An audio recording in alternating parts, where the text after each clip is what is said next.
Xiangyun and Daiyu are equally talented when it comes to poetry, and you can see it throughout the book. Take, for example, the time they were celebrating the Mid-Autumn Festival. Jia's grandmother was in a great mood and threw a party in the evening for drinking and moon-gazing. She even had someone playing the flute. As the party was winding down, two people quietly slipped away, and guess who they were? Daiyu and Xiangyun. They headed to another spot in the Daguan garden called the Ojing Pavilion, where the moon was shining on the pond, and they enjoyed the view. While they were admiring the moon, they suddenly felt inspired to write poetry. They listened to the distant flute and admired the moon, and then said, "Let's write a linked verse." A linked verse is pretty cool, where one person says a line, and the other follows with another line that rhymes and matches the first line. They were lightning fast at it. Daiyu said a line, and Xiangyun followed with another, and then Daiyu had to come up with a line that rhymed. Finally, Xiangyun said, "The crane's shadow crosses the cold pond," and at that moment, a wild crane flew over the pond. Then Daiyu immediately followed with the line, "The cold moon buries the soul of the flowers." And hey, there's also a prophecy here, about their future and the ending. Xiangyun was later in exile, right? So, it's called "The Crane's Shadow Crosses the Cold Pond." Daiyu had eventually died. The cold moon buries the soul of the flowers. So, here we see Chao Shuoqin using these two women to show off the level of literary and poetic talent in Chinese literature. It's clear that Daiyu and Xiangyun are on the same level. Xiangyun is totally into it. She didn't even need to think twice, just chatted away while cranking out new poems. She's just like Daiyu. How did Daiyu do it?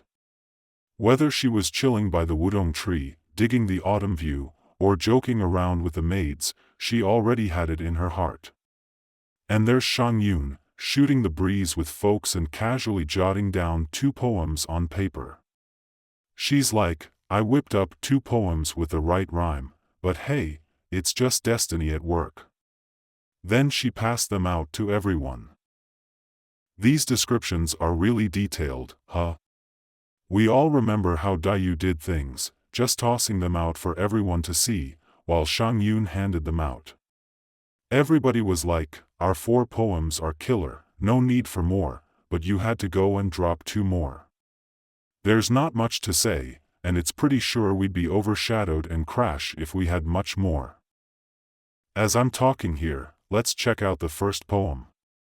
It goes like this: "Yesterday, the immortals dropped by the city gate and planted a pot of Lantian jade. We all know Lantian jade is top-notch, from that Shangxi place. So, what's this white begonia compared to?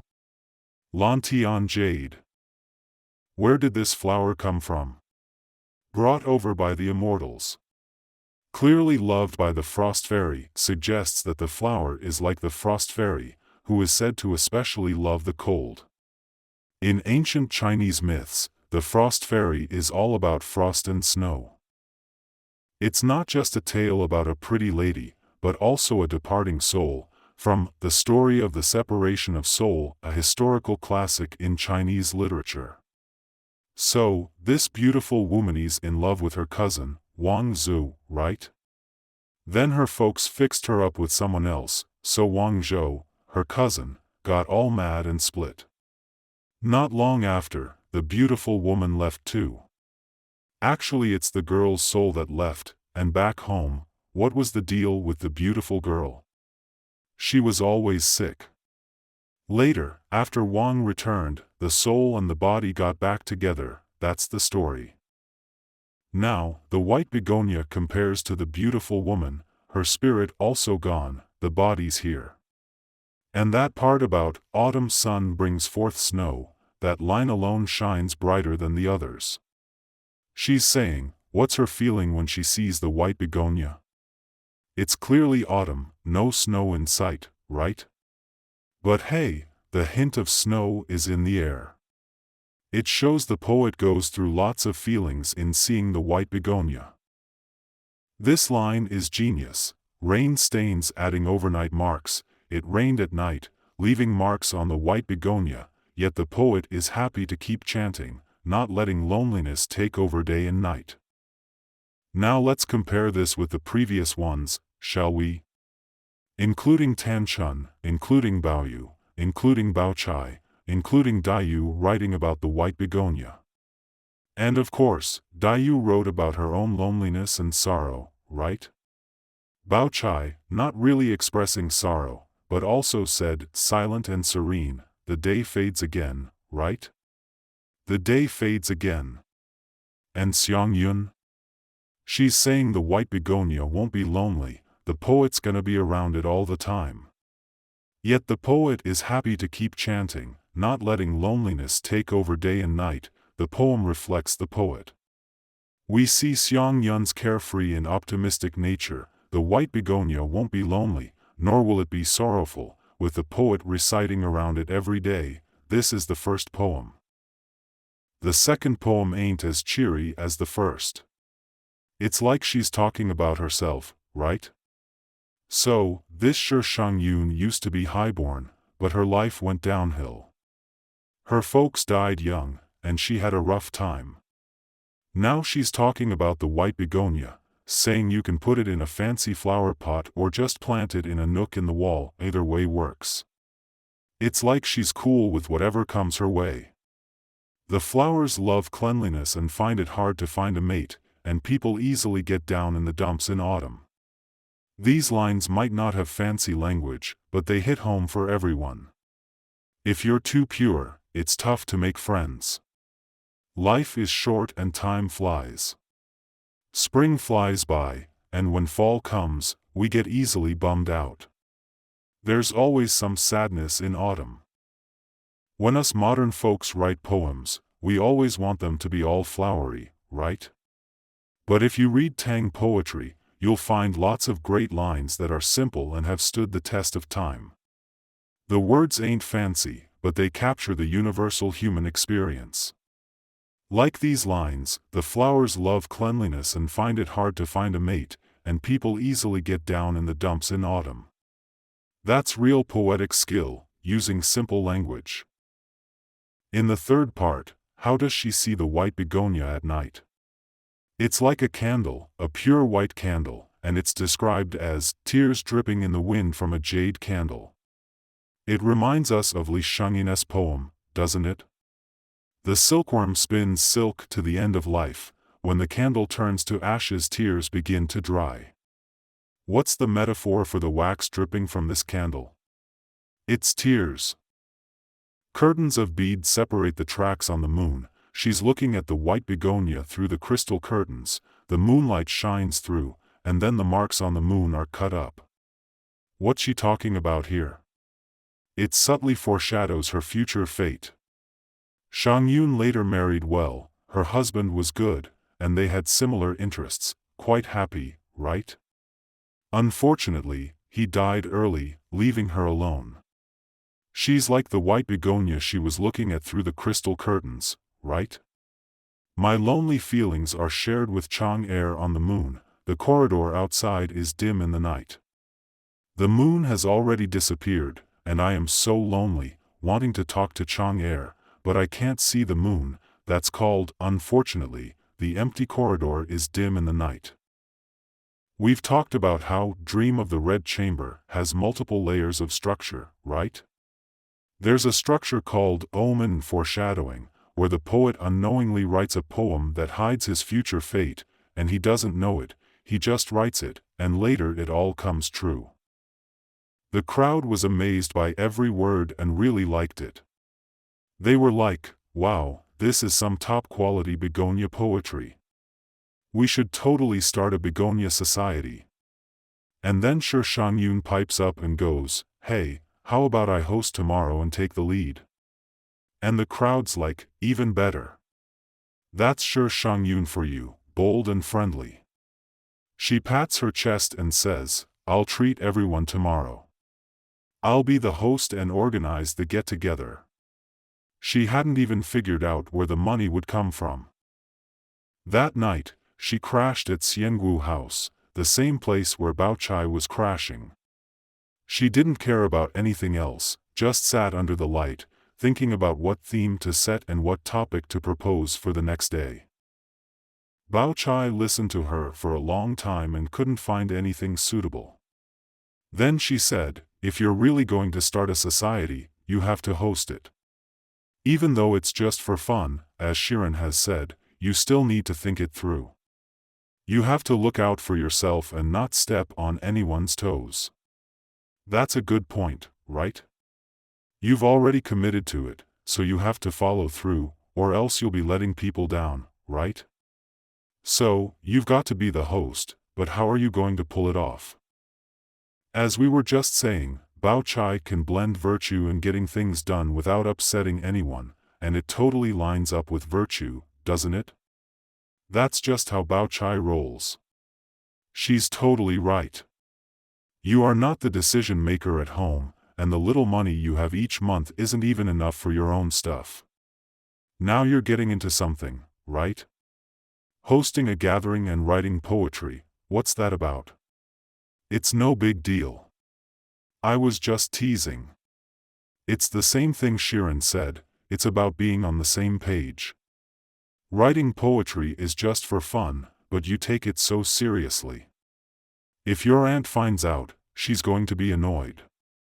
Plus, even if you put all your resources into hosting, it still won't be enough. Are you going to ask the family for more money? Or are you going to ask around here? Baochai's words made Xiangyun start to hesitate. I've met people with skills like Baochai's in real life, and they're my good friends. I've got a side like Xiangyun, quick to make promises, thinking, I've got this, in the moment, looking all big-hearted, but then forgetting if I can actually pull it off. My friend next to me is already thinking, can you do this? Then they remind and help me to sort things out, and I'm really thankful. Those kinds of friends are awesome. Now, Baochai is exactly that kind of friend to Xiangyun. When it comes to this matter, Xiangyun is really stuck in a pickle. She hesitated like she was coming out of a foggy dream. Then Baochai was like, I've got an idea.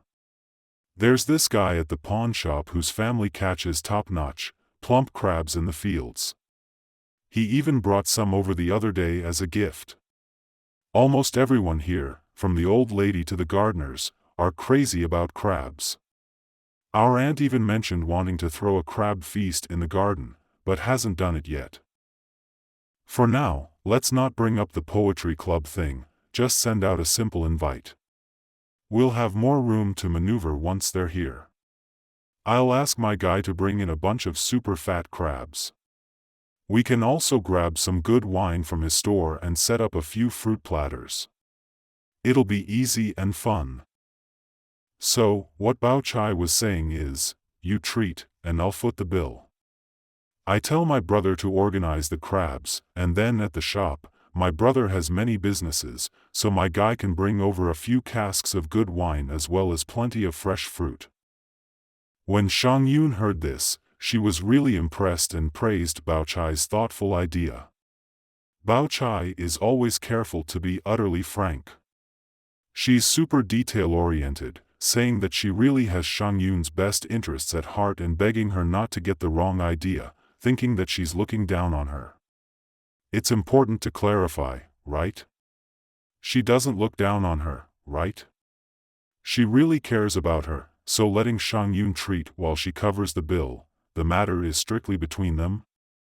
And when she says she'll cover the bill, she means it's not going to be expensive. When you're treating at the Daguan garden, it's not easy. Crabs are the cheapest option, right?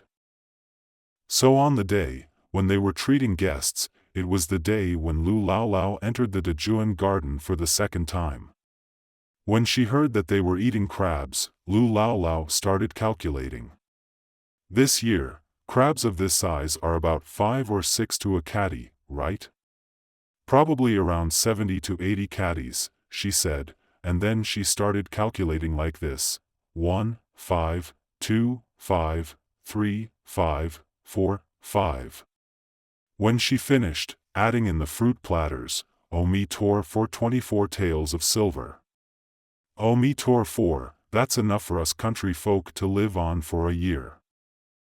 Isn't this passage depicting the wealth of the Jia family?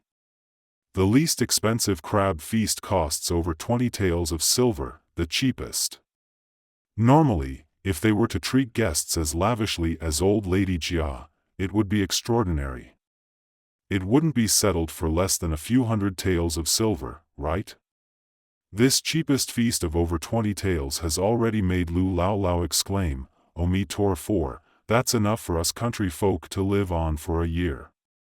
So, at that time, in the context of class analysis in the study of the novel, the entire society, the division of classes, and the extreme polarization of wealth and poverty, all made sense, right? That's how it was. Xiangyun quickly said, "Sis, you're too good to me. I mean, can I even be considered human if I am that clueless? If I didn't see you as my genuine sister, I wouldn't have opened up to you about my family stuff and problems just now." They were like besties for real. After hearing this, Baochai called a servant to pass a message to the boss, Xue Pan. She said, "We need those big crab baskets from the other day, and tomorrow after lunch, we're inviting the old lady and aunt to check out the osmanthus flowers. Make sure the boss doesn't forget. I've already sent all the invitations Yodi." By telling Xue Pan that she's holding the party, she made sure he'd definitely get the crabs, booze, fruits, pears, and all that jazz. From this bit, we can see that Baochai is a pro at handling social stuff. If she decides to do something, she makes sure she gets something out of it, right? And she's careful not to step on anyone's toes. She was able to think about all this on behalf of Xiangyun. Here, we also see a really sweet side of Baochai, don't we? Her skills and talents can be used to help others, like helping Xiangyun. Some folks say Baochai used her smarts to win over Xiangyun, but I don't think we need to be so hard on her, right? Xiangyun isn't really her rival, is she? Who's her real rival? It's Daiyu. So, this is a really sweet side of Baochai. It's a real blessing to have friends like that in life, isn't it? That's what it means to be socially savvy.